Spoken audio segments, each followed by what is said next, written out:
Caste discrimination has been banned in India since 1948, but it persists and it travels. Seattle has just become the first city in America to ban discrimination on the basis of caste. The city has a large South Asian population, many of them working in the tech sector. But supporters of the bill say the caste system is still being used in the United States to discriminate within the workplace, within housing, retail, sometimes in public places. In the future, it will be identified in its own class, alongside race, religion and gender identity. Caste goes back some 3,000 years. It's a very ancient form of social hierarchy that originally divides Hindus into four main categories. For centuries, it bestowed many privileges on the upper caste, while sanctioning the repression of the lower caste. But no class was more discriminated against than the Dalits, the outcasts. But was the change in the law necessary in a city where South Asians still only make up 2% of the population? Joining me to discuss is the Seattle councillor that wrote the legislation, Sharma Sawant. Very welcome to the programme. Thank you for being with us. You obviously have your own Indian heritage. Have you ever witnessed this kind of discrimination firsthand? I've definitely witnessed it in India where I was growing up, and in Seattle and in the United States as a whole. We've had hundreds of oppressed caste workers, as you said, specifically in the tech sector, publicly testify to the city council and talk to me as in my capacity as council member, that an elected representative, working people, that this is happening. And in fact, statistical studies are now recognizing that caste discrimination in the workplace and in other situations has become pervasive and has become a serious issue in the US. Has the Indian diaspora in the city responded to the legislation that you sponsored? Because very often you find around the world when this is brought up that Hindus who are politically active aren't particularly supportive of it. As a matter of fact, we wouldn't have won this legislation in the first place without having built a fighting movement that successfully united an overwhelming component of the South Asian community in the Seattle region, not just inside Seattle. And in fact, we had solidarity from South Asian activists across the nation in the United States. And also we had people come in from Vancouver, BC, Canada, to support us, and South Asians from there as well. And the reason we were successful was because we obviously united oppressed caste community members and workers, but alongside them, we also brought dominant caste Hindus like myself, and who don't personally experience caste discrimination, but want to fight for a society free of caste oppression. We brought Hindus and, Sikh and Muslims as well. And we brought unions, the Alphabet Workers Union, for example, which represents Google workers, was in solidarity with us for this ordinance. And who was against it? Of course, not surprisingly, the Hindu right wing, the far right that is very closely aligned with the Modi regime in India, was opposed to it, but that was no surprise. Just very quickly, why was the legislation that was already on the statute book not enough? Discrimination on race has been there for a long time. Why couldn't that have covered it? Because the fact is that the oppressed caste peoples experience a very specific kind of discrimination, and that is manifested itself not in the form of race. I mean, just to give you a concrete example, what does caste discrimination in the workplace look like? If you're a tech worker, say at Amazon, which is headquartered in Seattle, and you are an oppressed caste South Asian worker, and your bosses are dominant, so you're South Asian, but your bosses are also South Asian, but they are from the dominant caste, and the discrimination you experience, being denied raises or promotions, or being excluded from meetings, or being made the target of derogatory remarks or slurs, being made to suffer daily indignities. If that is happening in a way that the people who are perpetrating that against you are also from the same, have the same race as you, then it becomes very complicated in the courts. And that is why, this is such a major victory that Seattle has become the first ever jurisdiction globally outside South Asia to recognize caste as a specific form of discrimination. And in fact, I think, since we won this, we've been actually reached out to by people in the United Kingdom, people in England and Wales who have been fighting for the same kind of recognition that we have won here, but hasn't happened in the United States. So, for example, activists like Santosh Das, who is the spokesperson of Anti-Caste Discrimination Right. Alliance in the UK, has reached out to us. OK, well, we'll perhaps revisit that. Sharma Sawant, thank you very much indeed. Joining us to discuss in broader terms is Isabel Wilkerson. She's a Pulitzer Prize-winning journalist and author of the book, Caste, The Origins of Our Discontents. Isabel, thank you for being with us on the programme. We're talking about this in isolation in reference to the Indian diaspora, but in your book you've likened this issue of caste identity to the wider experience of discrimination within America. How so? Yes, well, as we know, and as you mentioned earlier, caste is one of the oldest forms of social hierarchy and human oppression anywhere in the world. And yet it manifests in many respects outside of the originating place, Southeast Asia, in multiple ways. One is that when they travel throughout the world, they can carry some of the same originating hierarchies with them. But more broadly, caste is a universal form of human division that can surface in any hierarchical society, including that of the United States, which is what has been the primary focus of mine.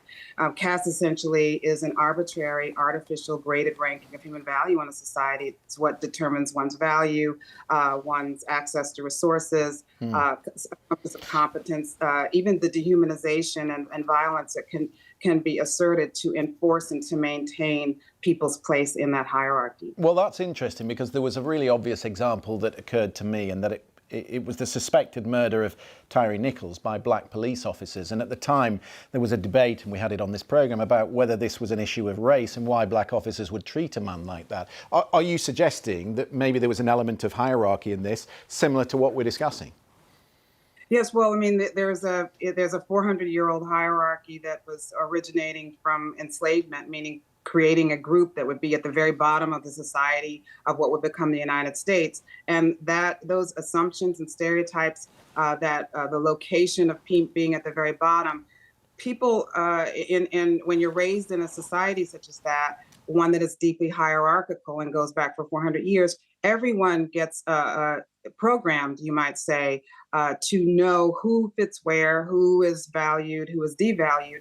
And when you have a group that's at the very bottom, assigned at the very bottom, and that they are so devalued and so dehumanized that almost anyone can do anything to them, even those in their own group, that's a manifestation of the enforcement of that hierarchy of the social order. And you can have anyone, you do not have to be in the dominating group to do its bidding. There, in some ways, a caste system persists because there are sentinels at every rung of that hierarchy. And that is part of what we saw when we saw the horrific case involving Tyree Nichols. Just very quickly, you have used before a metaphor to describe what it's like living with this in the United States. You refer to a house, and you as a house inspector. Can you explain that for me? Yeah, well, I think of our country as an old house. And when you have an old house, you may not want to go into the basement when there's been a flood or some problem in the basement. But not going into the basement means that you're not somehow avoiding that which is there plaguing you. Whatever is going on will be lurking, regardless of whether you know about it or not. Ignorance is no protection against the consequences of inaction. But the other thing about an old house is that when you take possession of an old house, you did not build those uneven pillars and joists and beams or the frayed wiring or the corroded pipes. This is not something that you might yourself have done. But once you take possession of it, it is then the responsibility of those who are the current stewards of that old house. And I would say that, in any country, those of us living today are the ones who are responsible for whatever is going on, whatever is right or wrong with that old house. And any deterioration from that point forward is on the hands of those who are in current possession of it. That's where I want to bring in our panel, Amisha. With reference to the House, in Republican circles at the moment, there are some who don't want to look back at the pillars and where American history was founded. You've got Ron DeSantis in Florida, who could be the next president of the United States, who has banned instruction on critical race theory, who wants to determine which books are read in schools. Is there a danger that if you don't understand race, caste, discrimination, then you're ignorant of it and you can't tackle it in its current form? No, absolutely. If you don't know your history, you're subject to repeat it. I would argue that in America, even in the years that we've taught our history, we've had a really bad trajectory of repetition. There are so many things we have never really climbed out of here. No, Black people aren't in shackles and chains anymore and being sold on blocks to families on plantations. However, there's still a lot to be said about institutional racism, why African American women have the highest rates of maternal mortality of anyone in this country, leveling and equaling that we see in sub-Saharan Africa, why we still have the inequities in our education system, why police brutality seems to consistently exist and police officers can moderate and modulate their tone in the way that they express themselves and the way that they diminish violence in other communities. But when it comes to the Black community, the first reaction is to beat somebody to a pulp or to watch them die. I think that there are certain issues here that we have perpetuated over time, quite frankly, because to the previous speaker's point, when you have a system that has created a society that basically puts one population of people below everyone else, because in America, African Americans are seen as the lowest of the low, it is very easy to substantiate mistreatment towards them. It is very easy to continue mistreatment towards them. And the times where we have inched towards trying to get to equity, be it whether it was the civil rights movement, be it whether it was the post-George Floyd era that we are currently in, where we're seeing a lot of things get rolled back that we were happy about happening in the immediacy of the protest, it's frustrating because in this country, no matter how far we try to move forward, we continually are pushed back. But we also are seeing a rising Republican Party and Republican rhetoric that is absolutely fine, taking us back to the same notions of white supremacy that existed in the Reconstruction era, that existed during the Jim Crow era, that existed, quite frankly, during the slavery era. And Ron DeSantis and his work in Florida is part and parcel and a good showcase of those things. Juliet, our councillor in Seattle, said that other countries have looked at what legislation they've passed there in the city, and she made reference to the fact that we don't have a similar caste legislation here in the UK. In fact, it was promised in 2018, the government backtracked on it. Caste was going to be a specific category within the Equalities Act of 2010, and they were going to add it, but then they said there was no need to legally distinguish between race and caste. Does that need revisiting? I do think that anecdotally, I've definitely heard instances of caste discrimination in the UK. So that clearly happens, and wherever you have a large group that has brought a system that's existed for thousands of years, it's likely that that the embedded within among that is going to be some of the systems of prejudice that have come with it. Whether it's the right vehicle with which to tackle it is to add it to the Equality Act, I don't know.